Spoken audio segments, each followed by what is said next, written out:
In a desolate wasteland, Rick gets launched several feet across the floor during a fight, and he is seriously worried that he may die.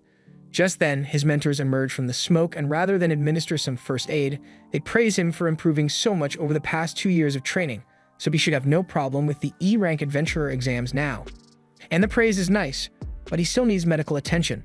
Normally, the adventurers in this world are all young people due to all the strain that it would put on a person's body, but there are still some adults who never give up on their dreams, and that's why Rick is still trying to take the entrance exam.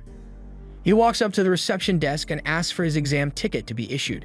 But while the receptionist is confirming his details, she happens to recognize Rick and excitedly reminds him that used to know each other.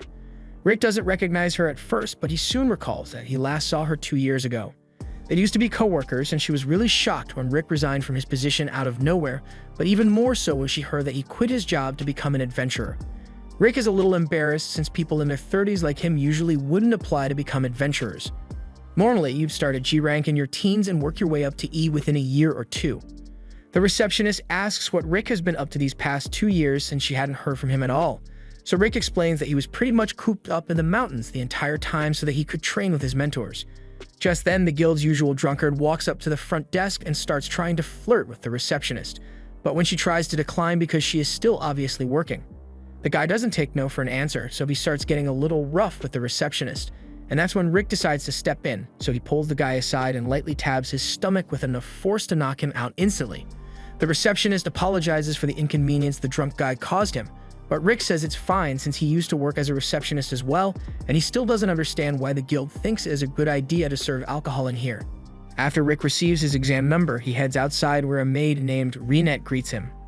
She asks if Rick is done with his registration, and Rick confirms as much, thanking her for waiting for him. And while he says this, he is intently staring at Renette's huge jiggly puffs. She calls him out on this, so Rick tries to change the subject and talk about how excited he is for the exam. Back inside, the other adventurers are in shock at the handprint that was left on the drunk guy's armor, and that armor was made of dense steel, so whoever did this must be seriously strong. Just then, 2 guys walk in and recognize the drunk guy from a mugshot they saw a while back. His name is Domold, and he is an A-rank adventurer who's wanted for 30 counts of assault. The receptionist knows that Rick is the one who did this, but if he was really able to take out an A-rank adventurer, then he may be overqualified. In the meantime, Rick is getting a physical exam done, and its height is measured to be about 5'8", but the physician are surprised Rick is taking this test when he's already 32 years old. After that, all the examinees are led to the next room where they are instructed to place their hands on the crystal ball to measure their mana. They will glow depending on the level of mana a person possesses, so the others touch it, they get varying results with the highest being a C, but when it's Rick's turn, the orb barely lights up at all, so the examiner gives Rick an F on his mana exam. The other candidates begin mocking Rick for having such a low mana score as he leaves, but once the examiner calls for the next candidate to step up, the orb spontaneously shatters. The next test is one to measure the candidate's offensive abilities, so they are instructed to strike the green rod as hard as they can. It is a special slime bag that can absorb a lot of impacts, so they don't need to worry about damaging it. Rick remembers training with a slime bag once, and at the time, one of his mentors told him that he had to be able to destroy a golden slime bag with nothing but his fists. Rick didn't think that was possible since a golden slime bag is as hard as a dragon's fang, but his mentor told him that it was the least he had to do if he wanted to become an adventurer, and since his mentor was able to effortlessly destroy one with a single punch, Rick became motivated to train until it broke, even if he had to punch it 50,000 times a day. He hid in that training, but back to the present, the candidates begin lining up in to strike the bag with all their might, and after the first guy has kicked it, the next candidate called up is the second son of the Dermute family, and it is rumored that his magic is as strong as a C-rank adventurer's despite only being 11 years old. As the boy begins, he casts a Hell Flame spell, and everyone is surprised, including Rick. Although he's surprised because the spell is so tiny, the fireball is launched and hits the target, and the judges are actually impressed by the kid's output, so Rick is even more shocked since the fireballs his magic teacher would throw at him were far more deadly than what that kid just used. Naturally, Rick assumes the kid's fireball must have been just as powerful as his teacher's fireball, but maybe the kid shrunk it down so that it wouldn't destroy the building.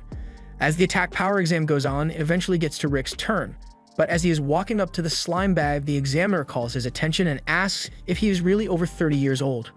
Rick answers yes, so the examiner tells him that he is too old to be doing stuff like this. Training usually doesn't yield much of a result unless it is started very early on in life, and with how bad his mana exam score was, he should just quit before he makes a fool of himself. Rick knows people are judging him for being too old, and he really feels like giving up, but he has worked too hard to get to this point, punching slime bags until his knuckles were red with blood, and he still kept punching. All that pain has to count for something, so even if he is at a disadvantage for being old, he's going to give this everything he's got. Rick winds up his punch, and as he makes contact with the bag, it splatters everywhere and goes flying through the wall, leaving everyone shocked, including Rick's, since he wasn't expecting the bag to be so weak. The kid can't believe what he just witnessed, and he is frustrated by Rick's success, since this was supposed to be his stage to shine on, but he can accept losing to Rick for now since his specialty is really defensive magic, so he will make sure to outperform Rick on the next test. However, by the time they start the next test, the kid is left speechless as Rick has just tanked a 4th nature spell with ease.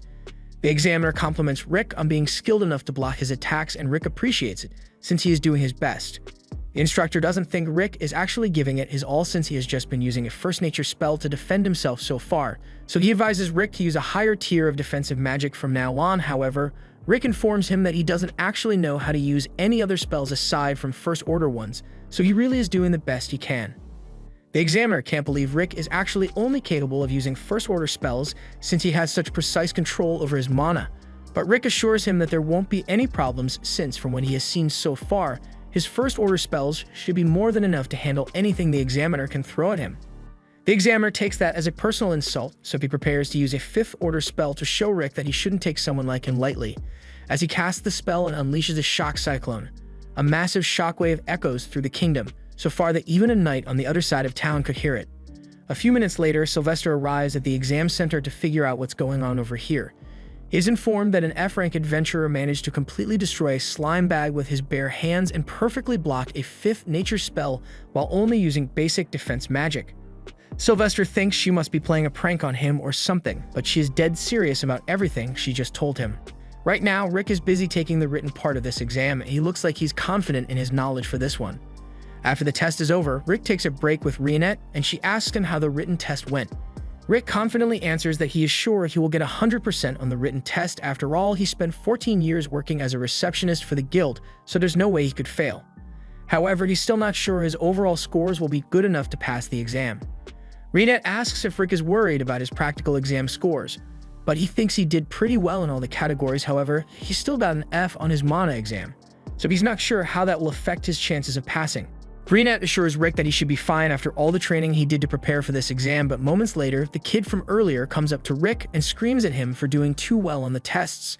Rick doesn't know what this is about, so he assumes Freed must have gotten lost or something, so he offers to help him.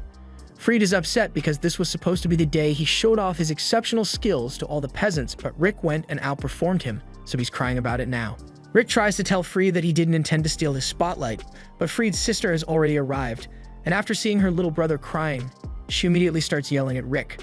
Rick asks if she is related to Freed by any chance, so she introduces herself as Angelica Diremute, and Freed wastes no time in telling her that this 40-year-old man ruined his day. Rick is offended and says he is only 30, but Angelica and Freed keep calling him a 40-year-old man. Eventually, Angelica throws her glove at Rick to challenge him to a duel, and Rick doesn't realize that it's a challenge, so he picks up the glove because he doesn't want it to get stained. Unfortunately, as per noble customs, picking up that glove is a declaration of intent to throw hands, so Angelica happily sets a venue for them to begin the fight. She says she is going to take great pleasure in punishing Rick for the crime of making her brother cry, but if they are going to do this, then they have to play by the rules. Duels in the Fylheim Kingdom allows the winner to set a penalty for the loser if they win, so she sets a penalty stating that the loser will have to serve the winner for the rest of their life. Angelica is apparently a second-class royal knight, but Rick doesn't know how strong a second-class knight is supposed to be, so Reinette gives him some context and explains that a second-class knight would be around B rank. Rick starts freaking out because he knows B rank adventurers are able to take out huge monsters on their own, but Reinette doesn't think it's a big deal and asks Rick to hold back so he doesn't end up killing her. Rick can't imagine holding back against someone at B rank while he is still F rank since he still has no context for how strong he truly is, so Reinette tells him to just have faith in all the training he has done for the last 2 years. All of a sudden, all the traumatic training montages he had to go through come flooding into his mind, so he ends up throwing up. Rick curses Reinette for making him relive such torture. But she reminds him that if he was able to survive all that, then he shouldn't have a problem handling Angelica. After all, he's a member of the strongest party on the continent, so he should have a little more faith in himself. Rick realizes that she's right, so he gets up to face Angelica with no fear. He is still not sure how well his current level of strength will hold up against a second-class knight, but there's no use worrying about it now. Angelica is confident that she is much stronger than Rick, so she promises to hold back against him so that he doesn't die, and then begins charging up her attack. She then uses Blink Step to dash past Rick, just to show him how fast she is. Her speed has earned her the title of Lightspeed Angelica, and Rick is definitely surprised, but not for the reason she thinks. Angelica says she will now finish him off with her next attack, so she uses Blink Step again. But as she's approaching Rick, he can't believe what he's seeing because Angelica is moving so slow. The power scales must have been high on Copium if they thought she was worthy of the Lightspeed title, because she is moving slower than his normal running speed. Rick easily dodges her strike, and Angelica can't believe it since it should be impossible for an F-rank adventurer to keep up with her speed. In fact, only first-class knights have ever managed to react to her speed, so she rationalizes it by saying Rick just got lucky, but she won't let it happen again. She uses Blink Step once more, but in Rick's eyes, she is still moving really slow, so he wonders how she could have possibly made it to B rank like this. He is starting to realize that he may actually be pretty strong, but just as he is getting ready to dodge Angelica's attack, she trips on a rock and briefly unlocks the vertical B-blade attack. Rick can't predict any of the strikes, so he is having trouble dodging, and by the time Angelica finally stops herself, he no longer thinks he can call himself strong because he was completely unprepared for that attack. However, neither was Angelica because she didn't plan any of that. She tries to play it cool and tells Rick she's impressed that he managed to dodge her last attack because she totally meant to do that, but that just means she will have to go even faster to overwhelm him. She uses her special technique, which allows her to move 3 times faster than normal. But even though she is 3 times faster, she is still pretty slow to Rick. However, he chooses not to attack carelessly since he doesn't know what kind of tricks she might have up her sleeve, so he dodges instead, and Angelica is left flabbergasted that Rick can still keep up with her. She can only use that technique 2 more times before she runs out of energy, so she gives it everything she has and goes for one last desperate attack. However, she trips once more, so Rick tries to intercept her with a punch and ends up blowing a hole in the ground. Angelica realizes that she would have died from a punch like that if it had connected, so she is terrified of Rick and questions who he really is. Rick just says he is a former receptionist turned adventurer. He is eager to continue his fight with Angelica, so he climbs out of the hole to face her again, but Angelica immediately surrenders so she doesn't end up getting killed. Rick doesn't understand why she is giving up, but her surrendering makes him the winner, and as per the penalty Angelica set, she now has to serve him for the rest of her life. Angelica had forgotten all about that penalty, so she does the only thing she can think to do and runs away. Rick doesn't really care about the bet, so he doesn't chase after her, and the results of the exam will be coming out soon, so he needs to go back to check if he passed. This is when Reinette tells Rick that the rest of his mentors will be coming to check on him, and Rick starts freaking out because their presence always spells trouble. Rick and Reinette head back to the exam center for now, and they are told that the results will soon be announced through their exam tickets. If you pass, your ticket will glow blue and you will be allowed to move on to the second stage of the exams, but anything else would mean the candidate has failed. Rick is really worried that he might have failed the exam, so Reinette tries to reassure him that he did well on the exam. Rick thinks Reinette is nice for trying to make him feel better, and if he were 10 years younger, he would totally marry her. But she also has her scary side as she threatens to triple his training if he somehow managed to fail. Just then, Rick's card begins to glow, so he picks it up in anticipation, and he is elated to discover that he has successfully passed the first exam. He leaves the hall with Reinette, but as he steps outside, a dreadful stench fills his nostrils. He looks over and sees this rich dude walking straight up to Reinette, and he immediately introduces himself as the eldest son of the Diremute family, Raster Diremute. Rick has had to deal with 2 Diremute family members already, but this time Raster isn't here for Rick, he's here to shoot his shot with Reinette. Rick tries to introduce himself to Raster, but Raster wants nothing to do with a muscular middle-aged man, so he goes back to talking to Reinette and tells her that he is deeply in love with her jugs. Sorry, he meant to say personality and wants Reinette to come with him so that she can become his second wife. This is where Rick draws the line since he can't lose Reinette to someone like Raster, so he steps in front of Reinette and says she is his girlfriend, so Raster has no right to shoot his shot anymore. Raster looks down and notices that Rick is holding an exam card, which means he must still be F rank, and he finds it hilarious that someone as old as Rick is still at the lowest rank. Rick tries to defend himself by saying Raster is a little too old to be taking the exam as well since he looks like he's at least 25, but Raster just laughs and tells Rick that he isn't here as an examinee. He already passed this test back when he was 14, so he's actually an A-rank adventurer, and he is here as an instructor for the second part of the exam. Believing he has asserted dominance over Rick, Raster turns back to Rionette and asks her if she would like to join him for dinner, but Rionette shuts him down and says the only man she'll go with is Rick, especially with the ungodly amount of perfume Raster sprayed on himself. Raster is enraged and can't accept that he won't be getting Rionette to go with him, so he swears that if he ends up in charge of Rick's exam, that he will make sure Rick suffers as much as possible. And that definitely going to make Rionette love him instead totally. After Raster walks off, Rick prays that he doesn't have to deal with him during the exam, but then he notices that Rionette is still clinging on to him, so he jumps back in embarrassment. He apologizes to Rionette for calling her his girlfriend all of a sudden, but Rionette says he doesn't need to be sorry about it since he did it to get rid of Raster, and it made her really happy. Meanwhile, Raster's stewing in rage because he couldn't get Rionette to be his second wife, and he lost her to a middle-aged man at that. Just then, his two siblings come running up to him and Fried says an old man was messing with him during the exam, while Angelica complains that the same old man beat her in a duel and wanted to make her his servant, even though she is the one who made the bet to begin with. The way they say it makes it sound like they didn't do anything wrong, so Raster is outraged that someone would dare to humiliate his family like this, but when he learns that the one who did this is Rick, he gets a wicked grin on his face because he now has an excuse to get payback. A while later, the mock battles are about to begin, and Rick is really nervous about it. Rionette asks him to make sure he holds back during the exam, but Rick still believes he is weak, so he doesn't understand why he would have to hold back against people who should be stronger than him. And he still has to worry about Raster since it would be terrible if he was the one in charge of his test. Just then, Rick and Rionette bump into a man named Lynx, and he says he will be the one in charge of Rick's exam, and Rick instantly begins celebrating because that's one more thing he doesn't have to worry about. Lynx goes on to say that he is surprised that Rick would want to switch jobs to an adventurer at his age, but it's not like he is saying it's a bad thing.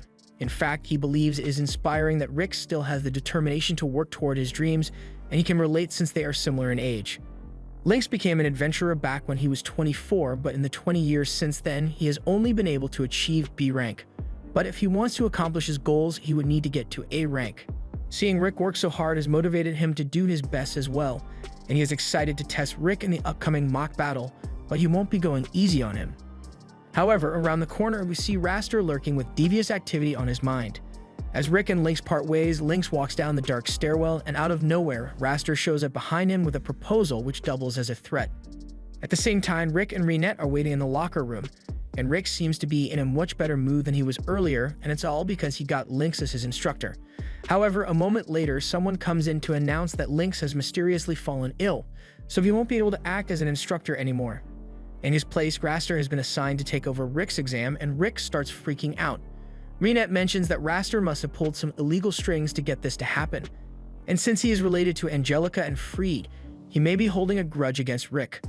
The other examinees in the room begin talking about how terrible it is to have Raster as your instructor for the exam, and while he may be a dignified member of the Daremut family, he is also known for how much he enjoys beating up F-rank adventurers. Every single year, he picks a particular adventurer to mess with and does everything in his power to make them fail, which is bad news for Rick since Raster definitely hates his guts right now.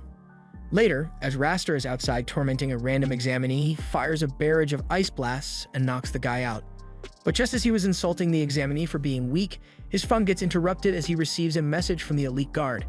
Meanwhile, Rick is pacing around inside as it is soon going to be his turn and he doesn't know how he is going to handle Raster. Rionette doesn't understand what Rick is so worried about since he just needs to beat Raster. However, Rick thinks beating Raster is impossible since he is a respected A-rank adventurer, while Rick is only F-rank. He believes he will die if he faces Raster, but if he backs out, he will have to do 3 times his normal training. Rionette gets in front of Rick and asks him if he really isn't confident in his skills. He sincerely believes that he is an inadequate adventurer since he switched to this job too late in life and everyone always tells him that he is too old to do it. But Rionette tells him that he shouldn't let what other people think shake his confidence because all that matters is that she believes in him. Even if Rick can't believe in himself, she wants him to trust her judgment when she says he can win. Rick thanks her for her kind words and says he is feeling much more confident now. Just then, a cloaked boy approaches Rick and offers him a free fortune-telling. He explicitly says there's nothing shady going on here, so despite this whole thing being really suspicious, Rick decides to go along with it. However, just as Rick is about to sit down, Rionette notices a magic circle on the chair, so she tries to warn Rick that it's a trap, but she ends up being too late as Rick is teleported away in an instant. After that, the boy removes his cloak and reveals that he is actually freed, and he is quite pleased with himself for being able to trick Rick into falling for his trap. However, he should have thought of a plan to teleport himself away as well, since Reinette is severely pissed and blows a hole through the wall while holding him by the collar. She asks Freed where Rick has been teleported to, and Freed refuses to tell her initially. But after a non-consensual eyelash trim and the threat of some eye poking, Freed tells her that his teleportation magic can only send someone 100 meters away at most, so Rick is still nearby. Meanwhile, Rick has just appeared on the river behind the training center, and he is really confused about how he got here in the first place. Just then, the elite guard shows up and Rick is told that unfortunately, they have orders to beat him up. They are the elite guard of the Diarmid family, so Rick realizes that Raster and the others must be behind this. They don't want Raster to get his hands dirty, so they'll make it so that Rick won't be able to participate in the exam. Rick calls them shameless for trying to stall him so he misses his exam, but the leader corrects him and says this is a coordinated jumping. Among the elite guard, they have B and A rank adventurers, so Rick feels like he is utterly outmatched. As he is contemplating what to do, he notices some people standing on the ledge nearby, and upon taking a closer look, he realizes that they are the senior members of his party, and they scare him more than the elite guard. His party members jump down to ask Rick why he is here when he has an exam to get to, so fearing for the lives of the elite guard, he makes up a lie that they were just trying to help him get ready. Rostin offers to join them if they are doing training, but Rick knows how hellish training with Broston is, so he tries to warn the leader of the elite guard to get everyone to leave before they get themselves killed. The leader doesn't take him seriously and tells his team to kill Broston, but as one of them tries to slash Broston on the head, the sword shatters to pieces, and Broston is just standing there stone-faced. He commends the guy for strengthening his body well, but he is disappointed that he failed to strengthen his weapon enough so that it wouldn't break. The guy gets angry and decides to use his fists instead, but that goes about as well as you would expect since Broston just grabs his hand and squishes it until it turns purple. However, Broston tells him that he doesn't need to worry since he has healing magic to restore his mangled hand to normal. The leader of the elite guard is starting to realize that he might have screwed up by attacking these guys and finally seems to be grasping how powerful they truly are. While all this is going on, Mizette asks Rick if the elite guard are really here to pick a fight with him. Rick confirms it, so Mizette says he will handle it for him in a peaceful manner. He then proceeds to pull out his Super Fire Barrel Mk3 rifle and fires at all the people within range, leaving them limp on the ground. Rick yells at him for killing everyone when he said he would resolve this peacefully, but Mizette asserts that none of them are dead yet, probably. One guy tries to take Alice as a hostage to gain the upper hand, but he has no idea just how badly he just messed up. Even Broston tells him that he had better back away from her slowly if he doesn't want to die, but the guy doesn't listen and hits Alice to get her to shut up, and his fate was sealed once he did that because Alice proceeds to vaporize him. The other members of the elite guard can't believe what just happened, but the leader has figured out exactly what's going on, so he tells them that the vampire girl is a prodigy who is the world's strongest mage despite only being 10 years old. Aliseret Drakel. Mizette is a dwarf who is so skilled that he can make technology no one has ever seen before, and Broston is an orc with incredible strength and wisdom. They are all S-rank adventurers, meaning they possess strength beyond common sense, and on top of that, they are part of a party which consists entirely of S-rank adventurers or Chalcom Fist. The leader never thought he would get to see such powerful people in person, so now that he has, he decides to do the smart thing and retire from the elite guard effective immediately.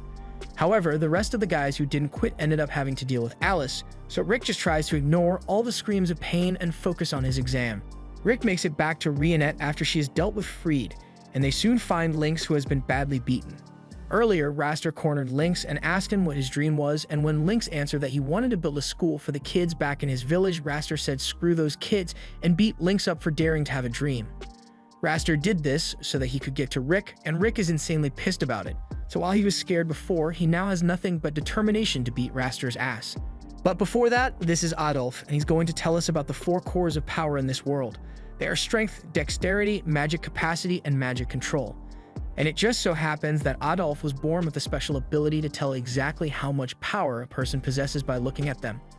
To demonstrate, he looks at a random examinee and sees that the guy is a total weakling, so expectedly he gets taken out by Raster immediately. On the other hand, Raster is a powerhouse with most of his stats going into mana capacity, so it hurts a little for Adolf to look at him since scanning strong people strains his eyes.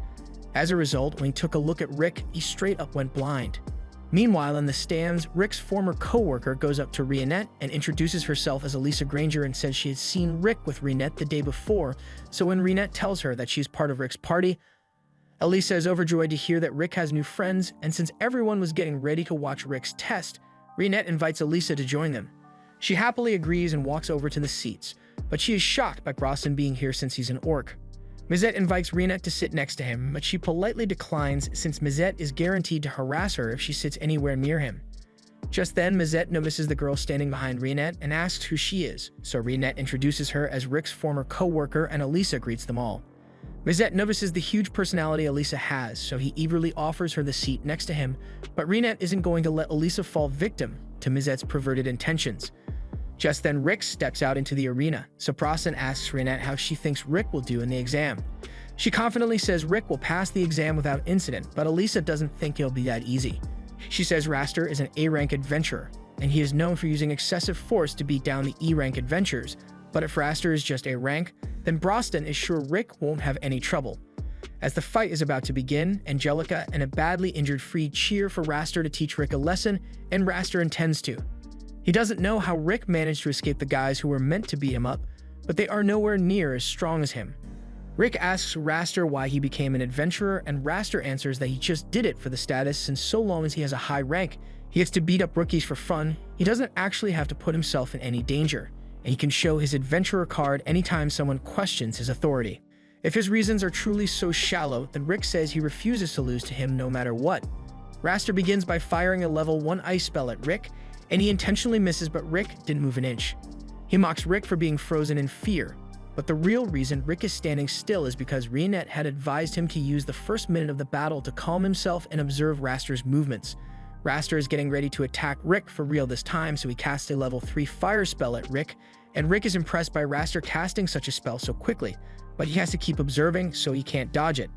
The fire blast hits Rick head-on, and while Elisa is really worried about him, Rick turns out to be perfectly fine. Brosnan tells Elisa that Rick is strong enough that a blast like that has no chance of damaging him. He explains that of the 4 cores of power, mana capacity must be trained from an early age, otherwise one loses all hope of growing in that category. It usually has a limit of about 20, so since Rick became an adventurer at the age of 30, his mana capacity is really low, which is why he puts so much effort into training the other areas. Brosnan trained him in physical strength and had Rick do things like running between villages, but with giant 100-kilogram ankle weights attached and venomous snakes that chased him through the forest. Brosnan did everything he could to build up Rick's strength, and Mizette trained him in mana control, and it's honestly surprising that Mizette didn't give up on teaching halfway through since he never liked working. But when it came to Rick, he wanted to make sure that Rick could put up some good magical defenses, otherwise he would have been a pile of ash by now. He also says Rionette was the one who trained Rick in dexterity, and this comes as a shock to Elisa since she thought Rionette was a maid, but Rionette just enjoys wearing maid outfits for fun. Rick put everything he has into learning from them, so he already possesses the power of an S-rank adventurer, although he doesn't realize it since Brosnan kept gaslighting him into thinking F-rank adventurers were much stronger than him. As Raster is about to cast another spell, he begins insulting Rick and Lynx for being too old to stick around in the adventurer business. And as he says this, he throws every elemental attack in his skill tree at Rick.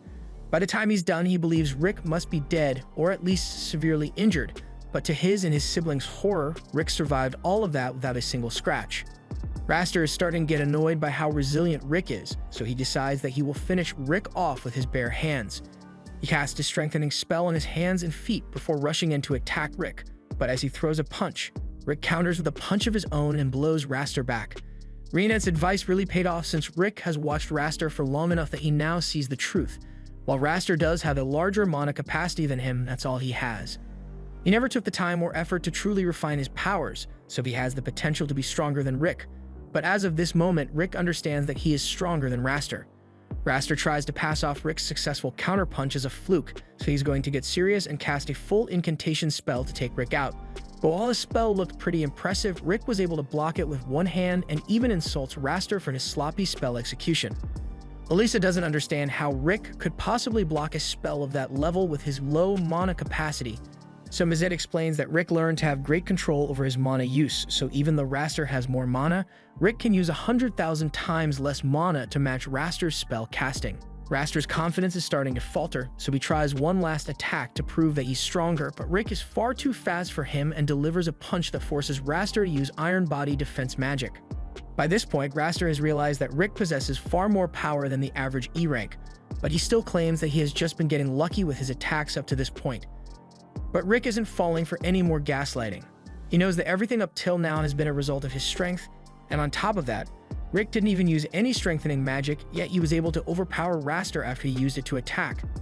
Raster realizes he can't bluff his way out of this, so he asks Rick how he managed to become so strong when he possesses very little mana, but Rick feels insulted that Raster thinks he used some cheap trick. He was thrown into a dragon's lair and wasn't allowed to leave until he defeated it. He got blasted over and over with extremely powerful explosions, and then he was forced to swim through a swamp of monster goo until he choked on it. Elisa can't believe Rick survived all that, but in reality, Rick didn't survive, but since Broston's healing magic is so powerful, as long as it was applied quickly, no matter how many times Rick ended up dying, they always brought him back to life. That's how he managed to exceed his physical limitations. And it is honestly surprising how well Rick handled it, since none of them had any regard for his safety, so if Mazette lushed him off a cliff for training and he died, they just called Broston to heal him. The same thing happened with Alice's training and Rionette's training, leading to several life-ending injuries. Raster doesn't believe any of it, though, since even if there was a way for Rick to train like that, what reason would he have to willingly put himself through hell like that? Rick says he has a dream of eventually killing the world's strongest monster, Kaiser Alcippite. Raster begins laughing at Rick because he thinks the monster is nothing more than an old story, but in truth, the monster is very real, and the main goal of the Orichalcum party is to one day eliminate it. Raster doesn't believe the monster exists and calls Rick dumb for believing in a children's story, but Rick doesn't care if Raster doesn't believe him, since his mission has nothing to do with him. Raster is tired of listening to Rick's stories, so he says he will now end this fight once and for all and uses a level 7 binding spell to hold Rick in place. He then begins the chant for the strongest spell he has available, the level 8 Yggdrasil Vine Mech. With this, Raster believes the fight has been won, since there's no way Rick would be able to overpower a spell this powerful. However, Rick begins charging up a level 1 air shot to fight back. Raster laughs at him and says a mere level 1 spell could never beat his level 8 spell. Yet Rick is still completely confident that his air shot will be enough to punch through Raster's Vine Mech, and that's because Raster has used this spell a handful of times at most, so he hasn't refined it to its utmost capabilities. On the other hand, Rick has used his air shot over 100 million times already, so he has learned how to unleash its full potential. No one believes Rick's claim of using the spell 100 million times, since it is physically impossible to have done that in only 2 years, but Broston assures Elisa that Rick is telling the truth, although he needed space-time magic to make it possible. Raster still doesn't believe it though, so he gets ready to smash Rick into the ground and finish this. But as he gets ready to punch, Rick effortlessly snaps the binds on his arms and legs and clashes with Raster. Raster is certain that he has won now that he has landed his attack, but then his mech started crumbling from Rick's power, before finally being shattered to pieces and sending Raster flying off into the stands, and he is still alive, but his pride definitely isn't. Hardly anyone can believe what they just saw, as an F-rank adventurer just defeated an A-rank, although Rick's friends totally expected this outcome. After Rick returns to the locker room, the other go to meet him and congratulate him on winning his fight, especially Elisa, who is really impressed by how strong he has gotten. Rick finally understands that he is really strong, and he doesn't know why he didn't realize it sooner, but he thanks his friends for training him so well. They tell him there's no need to thank them so formally, and instead they should all go out to celebrate at a bar. But before that, Rick hears the voices of Raster and his siblings entering the room, and Raster is clearly feeling the pain from Rick's punch, but he refuses to get treated for it. As Rick sees him, he starts telling Raster that there's a reason he lost the match today. Raster doesn't want to hear any mockery from Rick, but Rick is trying to give him some genuine advice, so he tells Raster that while he was training, he limited the number of techniques he would use in order to master them fully, so if Raster wishes to grow stronger, he should refine a single technique until he tells like he's going to die, but he doesn't have to follow the advice if he doesn't want to. Rick says he has high hopes for Raster's future as an adventurer, and it looks like Raster has finally learned some humility, since he silently walks past Rick and tells him that when the time comes for Rick's next promotion exam, Raster will make sure he is strong enough so that he doesn't lose a second time. Raster then leaves and his siblings follow after him, but before leaving, Angelica lowers her head to apologize for all the trouble she caused Rick, and then she helps Raster walk out. After that, the E-rank exams have officially concluded, so an announcement is made for the candidates who passed. As the numbers are called, Rick eagerly waits to hear his own, and meanwhile, the others have already started a preemptive celebratory feast for him since they are sure there's no way he will fail. Rick ends up passing his exam, but he seems a lot more calm about it than Reinette expected, and it's because he has a lot of stuff to think about. Rick recalls a time in his childhood when he read a book about a hero fighting the ultimate monster, Kaiser Alcipete, in order to obtain the Akashic Records, but ultimately, that hero failed to defeat it, so he left the Akashic Records to be found by future generations of adventurers. This was the moment Rick first decided that he wanted to become an adventurer just like the one in his storybook, but his mother wasn't too keen on him becoming an adventurer since the job is pretty dangerous, so she nicely tells Rick that she would be more at ease if he chose a different career. However, Rick's father was much less nice about it and told Rick that he should get a real job before throwing his life away as an adventurer. One day after a checkup, Rick was congratulated by his physician who tells him that he possessed an innate skill. Rick is in disbelief because innate skill is an insanely rare attribute which makes him pretty similar to Yamato the hero, but the doctor reminded him that innate skills aren't things that can be awoken through hard work, so it's going to take some time before he is able to use his ability. However, Rick was still every bit as happy as could be since this brought him one step closer to being able to declare himself as a successful adventurer to his parents. The next day, Rick wakes up and tells his friends that he's got an innate, and when he's finally able to use it, it's going to be amazing. However, days soon turned to weeks, weeks to months, and eventually, Rick had to come to terms with the fact that his innate skill would never manifest. His friends were sympathetic with him and encouraged Rick to try becoming an adventurer anyway, since most adventurers don't have innate abilities anyway. Plus, adventurers make a ton of money, so it's not a bad job. However, the reason Rick wanted to become an adventurer wasn't for the money, but to become like the hero Yamato. So since he can't become the kind of adventurer he was hoping to be, he decides to go get a real job after all. Rick tells his parents about his decision, and they are overjoyed to hear that Rick has finally given up on his dreams and is ready to get a soul-crushing job like a normal person. The next few years went by with Rick learning the ropes of the receptionist job and watching countless adventurers all living out his dream, so as time went on, Rick became more and more jaded to reality until finally he grew to accept his mediocre life and enjoy the time he spent with his friends and family. One day, while looking through his old books, he finds that storybook of Yamato's legendary adventures, but by now it's nothing more than an old fairy tale he used to believe in. Rick heads into work the next day, and Elisa had just been hired at the time, so she was struggling to keep up with all the paperwork. Rick came over to help her out a bit and reminded her that there was no need to rush the learning process, since she'll get the hang of it sooner or later. There's also one more thing he wants to tell her, since from what he has seen around town, monsters are becoming more active, so a quest will likely pop up soon to subjugate them. Elisa is thankful for the heads up since she can now get the forms ready ahead of time. As Elisa leaves to go get the paperwork done, an adventurer Rick is friends with walks in, and he's got something to show Rick. He just got back from his promotion exam, and he is proud to say that he is officially a B-rank adventurer from this day onwards. Rick is happy for his friend, but he would be lying if he said he wasn't jealous seeing someone get to live out his dream of becoming an adventurer. To deal with the jealousy, Rick does what any responsible adult would do and drinks late into the night to make the pain go away. But even with his drunken state, the difference between himself and Zaid are crystal clear. Zaid has been promoted all the way up to B rank and is living Rick's life, while Rick has sat in the same chair for 14 years at this point, and he has nothing to show for it other than a stable income and a few yearly pay raises. It's not like he thinks he wasted his life, but he can't help but wonder how far he could have come if he chose to become an adventurer, after all back then. Just then, Rick hears a commotion in the middle of town, and he goes to check it out and see if he can help. However, what he sees horrifies him since, for whatever reason, there's a mid-rank hand troll in the city. Under normal circumstances, as soon as Rick saw that thing, he would have run away, but he notices a woman walks right into the path of the troll, and he can't just stand by while someone gets hurt, so runs out in front of the woman to try and protect her from the troll, even if he can't really do much to hold it back. As the monster closes in on them, Rick braces himself for a gruesome death, but before that could happen, Reinette walks out in front of Rick and slashes the monster to pieces. She then tells Rick that she appreciates him trying to protect her, but there's no need to be concerned for her safety, since she is a skilled adventurer. After that, Rick and Reinette walk together and introduce themselves to one another, after which Rick says he was really impressed with how strong Reinette was back there, so he asks her if she happens to be a B-rank adventurer. Reinette says she's not B-rank, so Rick assumes she must be A-rank, and he is amazed since it's a rare occasion to meet an A-rank adventurer out in town, but Reinette corrects him once more and says she's not an A-rank either. She then pulls out her S-rank badge to prove her rank to Rick, and the shock Rick feels is immeasurable. S-rank adventurers are so powerful and rare that this is his first time meeting one. In fact, there are rumors that HQ intentionally takes them out of the local guild registers and oversees their missions directly. He can't believe he gets to meet such a legendary adventurer, but since she's here, he says he has a weird question to ask.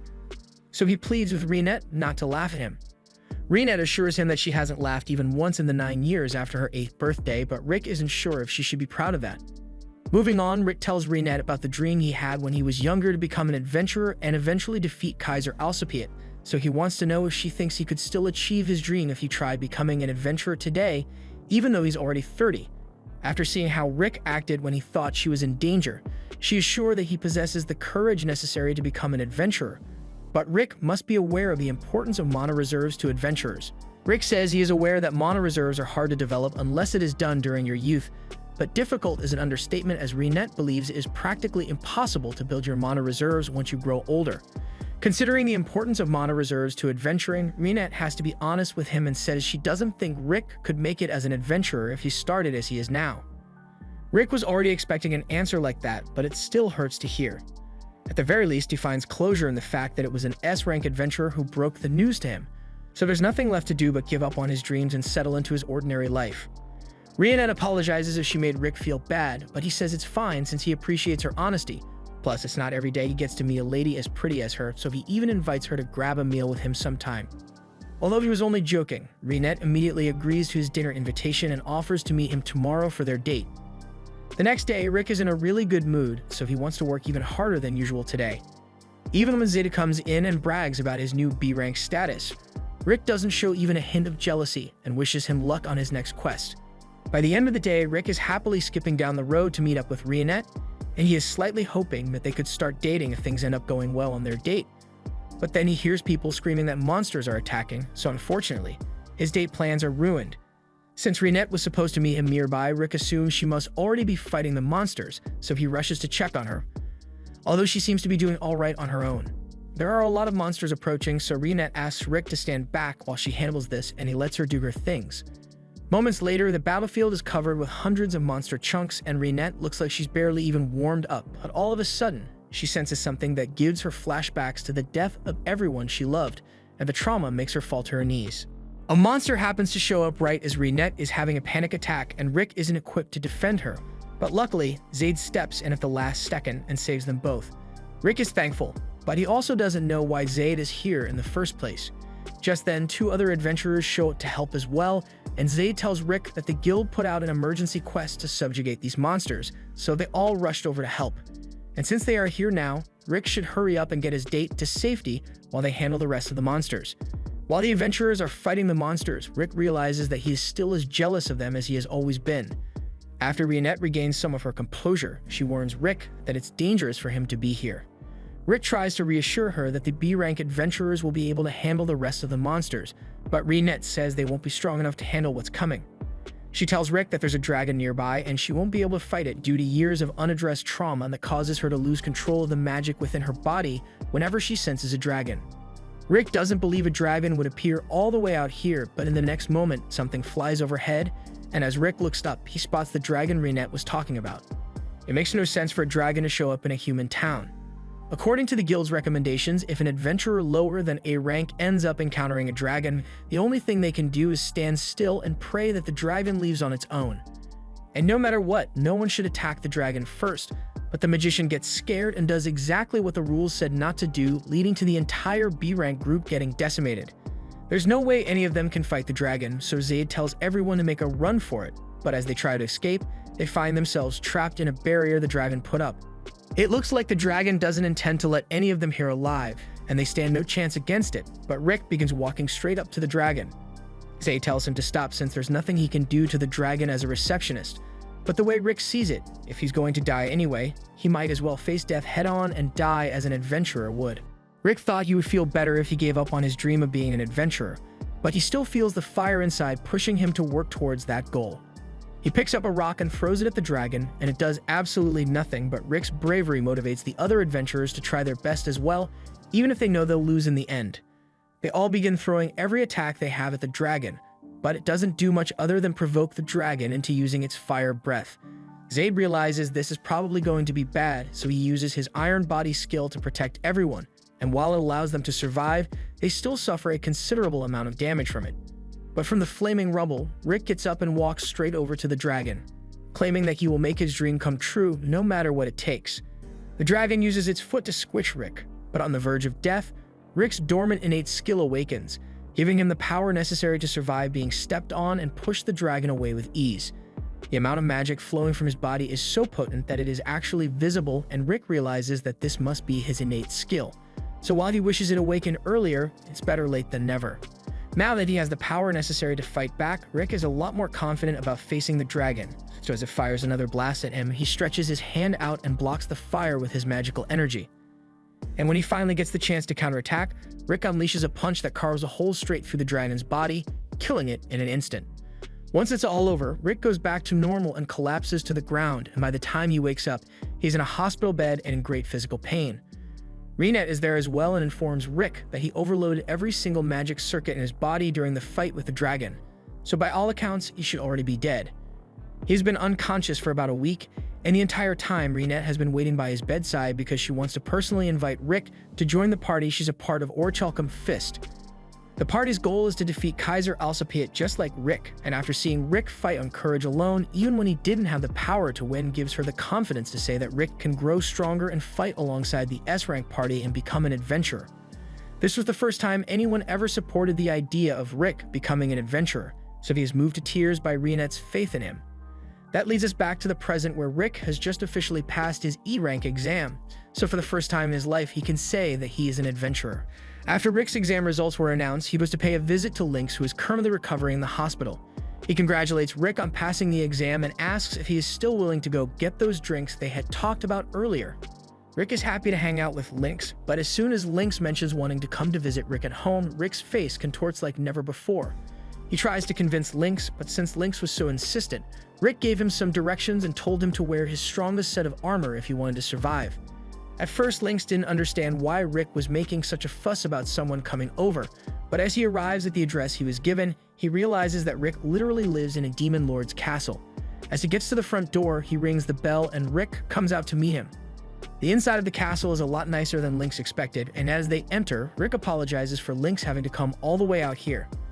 Lynx says it's fine since he didn't even run into any monsters along the way, and Rick explains that monsters never come anywhere near the castle, but that gets Lynx wondering why he had to wear armor if that's the case. Rick says it's for Lynx's protection, but not necessarily from monsters. They enter the mansion and Renet is there to greet Lynx, and Lynx returns the greeting while thanking her for her help earlier. Just then, Alice comes walking down the stairs and she's so excited to see Rick as she fires a massive lightning spell straight at Lynx. Now, Lynx would be guaranteed to die if that lightning bolt actually hit him, but luckily Rick was there to swat him away, so the only damage done is a hole in the wall. Rick then scolds Alice for using magic in the castle, after he specifically told her not to, but Alice complains that Rick hasn't played with her for a while now, so she was getting bored.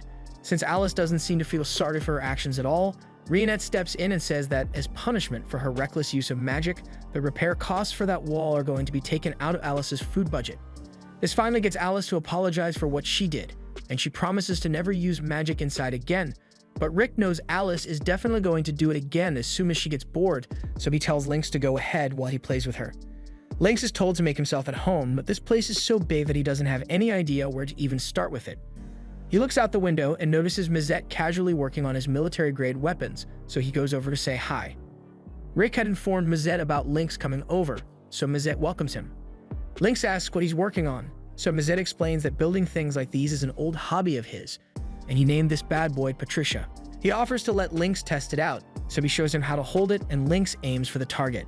But as he pulls the trigger, he is shocked by the level of power Mazette managed to pack into this thing, and Mazette is just doing it for fun. After that, Lynx continues to explore the castle until he comes across Broston's room, and he is quite shocked to see an orc in there, so he leans in to get a better look. However, Broston spots him and invites Lynx to come in if he wants to, so Lynx accepts the invitation and enters Broston's room. He is amazed to see the number of books Broston has in his collection, so Broston explains that he enjoys being surrounded by books and collects them often. Although recently, he has been more focused on training Rick, so he hasn't been able to read all the new books in his collection. Hearing this, Lynx asks if Broston was the one who oversaw the majority of Rick's training, and after Broston confirms it, he asks if Lynx is interested in training as well. Lynx excitedly answers that he would love to receive a lesson from Broston, and since he has a motivated look in his eyes, Broston agrees to teach him. After Rick is done playing with Alice, he goes looking for Lynx so they can grab some drinks together. However, to his horror, he is informed by Mazette that he saw Lynx heading into the forest with Broston, and Rick knows exactly what training with Broston is like, so he is insanely worried about Lynx's safety. Meanwhile, Lynx is currently falling off the edge of a cliff with huge weights tied to his ankles. And as he goes over the edge, he is convinced that this is the day he dies, so he begins saying goodbye and apologizing to his daughters for not being able to make it home. But as he was plummeting to the ground, he thankfully lands on top of the belly of the boar Reinette was going to use to make dinner for everyone. After Lynx gets down, he sincerely thanks Reinette for saving his life, and from the weights he was wearing, Reinette can already tell that Broston was the one behind all this. Lynx confirms this and tells her that Broston told him to run down the cliff with weights attached to his feet, and before Lynx even had a chance to process the absurdity of his order, Broston had already pushed Rick off the edge of the cliff. Lynx really believed he was going to die for a second there, and Reinette says he's right to be worried about dying since Broston was the #1 cause of Rick's deaths during his training, and unfortunately, there's no escaping Broston once training has begun. So Lynx gets dragged off into the forest to continue his deadly training. By the end of the day, Lynx is still alive, but he's totally drained. Rick asks why Lynx would agree to train with Broston even after knowing what he put Rick through to train him, but Lynx didn't think it would be that bad since Broston said he would give Lynx some light training. But that's where Lynx went wrong because Rick already learned the hard way that you can never trust what the others say. Never trust Broston to go easy on you, never trust Alice to behave herself, and never trust Mazette to take his job seriously.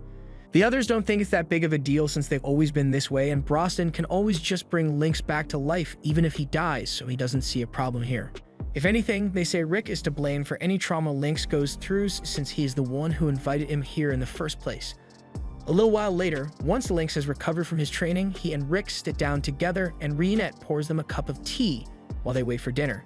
As she leaves, Lynx comments on how nice Reinette is, and on that note, he asks Rick how far his relationship with Reinette has gone. Rick tells him he doesn't have a romantic relationship with her. He's a boring man in his 30s and Reinette is 16, so he doesn't think it would work out between them. But from the way he sees Rick look at her, he can tell that Rick really likes Reinette, and age is just a number anyway, so there should be nothing stopping Rick from asking her out. In fact, Lynx is 20 years older than his wife, but the age gap never posed a problem in his marriage. Rick just needs to wait for the right moment to make his feelings known, and everything should work out for him and Reinette eventually. Later that night, Reinette is done making dinner for everyone, so they all gather in the dining room to eat. Lynx compliments Reinette on her stellar cooking skills, and everyone else seems to be enjoying the food as well, so they all ask Reinette to get them refills. Reinette is happy to oblige, so she gets up to go and get all the things everyone requested. And as she is leaving, Lynx leans over and tells Rick that this is the perfect chance to get some alone time with Reinette and further his relationship with her, so Rick decides to get up to help her. Once Rick is gone, Lynx wants to make some conversation with the others, so he asks them about Rick's inborn skill.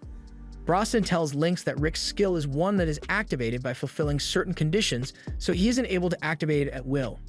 It would have been better if his skill was one that was always active or voluntarily activated, but even without it, Rick's power level is already S-rank level. But if his skill, Reckless Soul, were to activate, he would be able to surpass all of them easily. After Rick and Reinette return, Broston says he has something he wishes to ask Lynx. Since he works at Central, he wants to know if Lynx has heard anything about the magic stones known as the Six Jewels. Lynx recognizes those as the ones from the Legends of Yamato, and they are necessary for the party to accomplish their goal of defeating Kaiser Alcipiade. Those jewels are used to open the door to the Source Spiral where Kaiser sleeps, and they only activate once every 200 years, but luckily, this is around the time when they should be giving off a lot of magical energy, so they want to know if Lynx has seen or heard anything about it. Lynx had thought the Legends of Yamato were just an urban legend, but if Rick and the others are talking about it so seriously, then the story must be true. He can't think of any information that would match the description of the jewels, but he can check the confidential information at the Central Agency to see if he finds anything. Broston says he is grateful for Lynx's help, and after that, Rick asks Lynx if he has any more relationship advice to give, since Rick's plan to help Reinette out didn't go so well since she's just too good at everything. On another day at the Adventurers Guild, we see a girl moping the floors, but she's dissatisfied with her current task since she's an adventurer now, so she should be allowed to go slay monsters or something. Just then, she hears some adventurers at the front desk asking for a quest, so she goes to check it out. Rick and the others are asking to take on a quest with a threat level of 82, but unfortunately, The guild master tells them that they can't take the quest. He is well aware that they are strong enough to handle the quest easily, but the rules say they need a party of 4 with at least 2 adventurers, A rank or above. That's easy enough to fix, so they ask the guild master to find some random person to join them so they can meet the quota for the quest. And the girl just so happens to be the closest random person here. So the guild master goes over to Ray, and since she has been saying she wanted to go on some real adventures lately, he offers to let her fill the spot on Orichalcum Fist scene for the day. Ray doesn't really understand what the big deal is, but since the team consists of an old man and a little girl, she thinks it's normal enough, so she'll just ignore the fact that Broston is a talking orc and act like this is a normal group of adventurers. She introduces herself and says she is willing to join their team. They head out on the quest, and along the way, Alice says she senses something up ahead, so Ray asks if they are looking for something. Rick explains that they got a tip from a friend that a special magic stone that they've been searching is somewhere around here, so that's what they came for.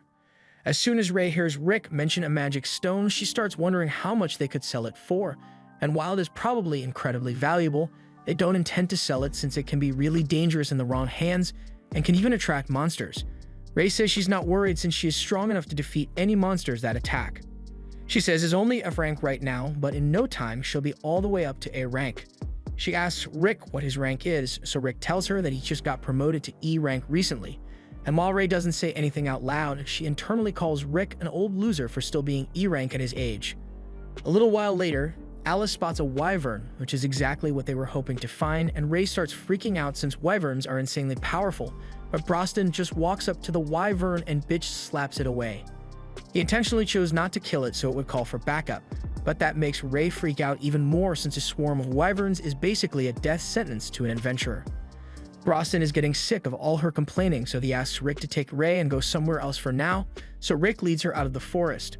Along the way, Ray begins talking about how crazy it was for Broston to intentionally attract the attention of all those wyverns, but a couple seconds later, wyvern corpses begin crashing to the ground as Broston and Alice start slaughtering them. Ray is dumbfounded by what she sees, and while she is stunned, she nearly gets taken out by a red wyvern, so Rick pulls her to safety.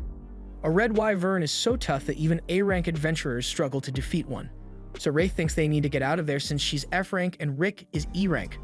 But Rick just walks up to the wyvern and blows its head clean off his body with one punch, leaving Ray stunned once more. By the next day, Ray is deep in thought over what happened to her yesterday, and the guild master is glad to see she made it out alive. He tells her that Orichalcum Fist is the strongest party in the continent, and it is made up of adventurers who are all S-rank level. The whole experience has motivated Ray to train hard until she can eventually get to S-rank, so she hands her broom to the guild master so she can start training immediately. But sweeping the floors is kind of her job, so guild master is not happy. Meanwhile, after returning from the wyvern hunt, Rick and the others were able to retrieve one of the jewels from the wyvern's den. And with it, Mizet is able to use magic to pin the location of the next jewel they need to find, and it looks like it's located in Heractopia, a large city known for its colosseums and strong fighters. 400 years ago, in a land mostly comprised of desert, a king named Alexander Heractopia built a colosseum where strong fighters could gather and face each other in battle.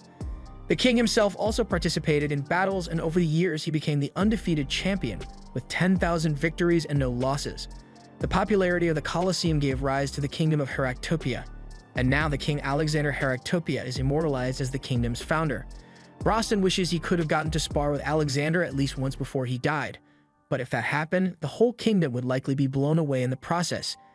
In Heractopia, being a fighter is a popular profession, but while Broston would love to learn more about this place, he thinks it would be a good idea to start looking for the item they came here for. The others agree, so they all start looking around together, but whenever they try to ask someone for information, the person gets scared because of Broston and runs away. They aren't going to make any progress like this, so Rick suggests that they could go to Town Hall instead to see if they can find some useful info there. However, just as they are about to leave, they notice a girl being harassed by a guy she wants nothing to do with, so Rick is about to step in, but Broston cuts him off and walks up to the guy instead. The guy is at least brave enough to stand his ground, but he seriously messes up when he challenges Broston to a fight. Broston is always down for a good round of violence, so he walks into a dark alley, and as soon as they are out of sight, the distinct sound of a skull cracking is heard, and Broston walks back out with the guy's limp body. The guy managed to survive somehow, and having such a near-death experience seems to have knocked the scumbag right out of him, so he's now an upstanding citizen and introduces himself as Gold. The girl also introduces herself as Militia, and Broston says he has something he would like to ask both of them. He takes out the red jewel and asks if they have any idea if there is something like this in town. Gold says he has seen something similar before, but he doesn't remember where. Militia also recognizes the jewel, but she's having a hard time recalling where she has seen it before. Just then, a loud parade for this year's fighting tournament passes by, and both Militia and Gold are excited about it. There are apparently only 2 more months before the King of Fists tournament officially begins, but Renette doesn't know anything about it. Gold explains that it is a tournament to decide the champion of all fighters, and it's so popular that they get over 500,000 spectators each year. The parade is being led by the 5-time champion of the King of Fists tournament, Kerwin Erwolf, and he is quite popular for his strength, so everyone here adores him. While watching their idol go by in the parade, Militia and Gold take a look at his belt, and that's when they notice that Kerwin's champion belt has the jewel Rick and the others are looking for. Kerwin heads back to the gym where he trains after greeting all his fans, and once inside, he takes a seat to relax a little. The owner of the gym comes over to Kerwin and apologizes for making him do all these publicity stunts, but Kerwin understands that it is important to build up hype for the tournaments ahead of time. He also asks how Kerwin is feeling, and while he doesn't feel bad, he doesn't feel great either. Things have gotten pretty boring for him since he always wins the tournament without much of a challenge, so for once he would like to meet a worthy opponent. Just then, Rick and Renette walk in, and Kerwin can immediately tell that these guys are different from all the other fighters he has seen before. The gym owner tells him it's bad manners for them to come in here uninvited even if they are fans, so Rick apologizes for barging in here unannounced, but he clarifies that they aren't here because they are fans of Kerwin, they are actually adventurers who came here in search of a particular gem. Rick is about to explain the whole story behind the gem, but then Broston comes in and cuts things short. He isn't the kind of guy to waste time with a lot of words, so he tells Kerwin straight up that he wants that belt. The manager now thinks Broston and the others are thieves who came to steal the belt, but Broston clarifies that they didn't come to steal a belt. They are specifically after the jewel in the belt because it belonged to a former member of their party a long time ago, and they need it for something important, but of course, he will have a perfect replacement gem made so they can put that in the belt instead. The owner thinks Broston is lying, so he starts calling for someone from the gym to come over and kick these crazy people out. However, Kerwin tells him there's no need for that. He has a very unique nose so he can smell when someone is lying, and Broston doesn't give off the scent of a liar. But while he may believe that Broston's party is the original owner of the gem, he still can't just hand it over to him, because this belt is the pride of Heractopia. The only way Broston will be getting his hands on this belt is if he becomes the new champion of the tournament, and Broston thinks that's a reasonable condition, so he turns around to leave. Rick begins asking if Broston's seriously going to leave without the jewel, but Broston is fine with it since he just has to win the tournament to get what he wants. They all leave, and the owner starts complaining about how rude those people were, but if Kerwin has let the owner try and kick them out like he wanted to, they would have gotten into a fight that would have killed everyone in this gym. The owner breaks out in a cold sweat over Kerwin's statement. He knew that they didn't look like average people, but he never would have guessed they were that strong. Kerwin states that from how the maid carried herself, he can tell that she has a wide array of lethal skills. Then there's the normal-looking man, but while he seems unremarkable, Kerwin can tell that he has trained his body to an inhuman degree, so he isn't one to be messed with.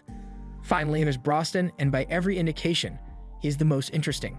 Meanwhile, outside, Broston explains to Rick and Renette that he thinks they should all join the tournament as fighters so they can win the belt fair and square. In order to enter the tournament, one must first pass the preliminaries held in the east and west of the kingdom, after which you need to win another match among those who qualified from the preliminaries, and that's when you are finally allowed to participate in the tournament. Broston says you will apply through the eastern gate, while Rick and Renette can enter through the western gate, so they'll all be in different tournament brackets. Rick and Renette are fine with the plan, but they ask Broston if he will be really okay getting around town by himself, but there's no need to worry since Broston already got Gold to agree to guide him around town. In order to register for the preliminaries, Rick and Renette are going to need to pass a test first, which is a lot like the promotion exams at the Adventurers Guild. As Rick enters the arena for his test, he's informed that he will be required to fight a mock battle to gauge his strength. His opponent will be one of the newly recruited fighters from the previous batch. Rick asks if his opponent is going to be strong, so the examiner checks the forms and tells him that the girl he is going to be fighting has won every match up till now, but whether Rick wins or loses, he will still pass the exam as long as he meets certain criteria. All of a sudden, the doors swing wide open and a very familiar voice begins to introduce herself. She confidently declares that because of her speed, people have started calling her the Flash, so whoever is up against her next has better watch out. However, her confidence goes down the drain completely as soon as she recognizes Rick. Angelica asks why Rick is here, but he could easily ask her the same question.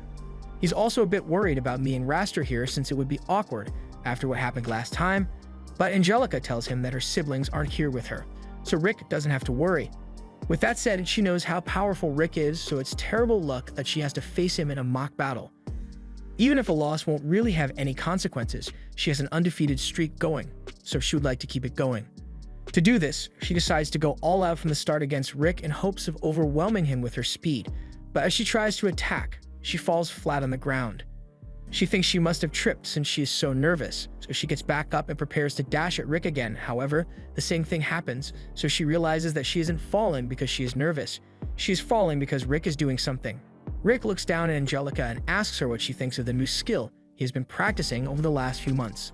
After realizing how strong he had gotten, Rick didn't want to risk hurting the people around him if he ever got into a fight, so he developed the 8 secret arts of going easy, and right now he is using the first art, which is basically constant leg sweeps. This is really effective because leg sweeps demoralize and incapacitate opponents as they fail to get up, and it barely does any damage. Angelica thinks it's insulting, but Rick points out that she hasn't been hurt because of the leg sweeps. Even if Rick is only doing leg sweeps, he is doing them at a speed that Angelica can't keep track of, even with her exceptional speed.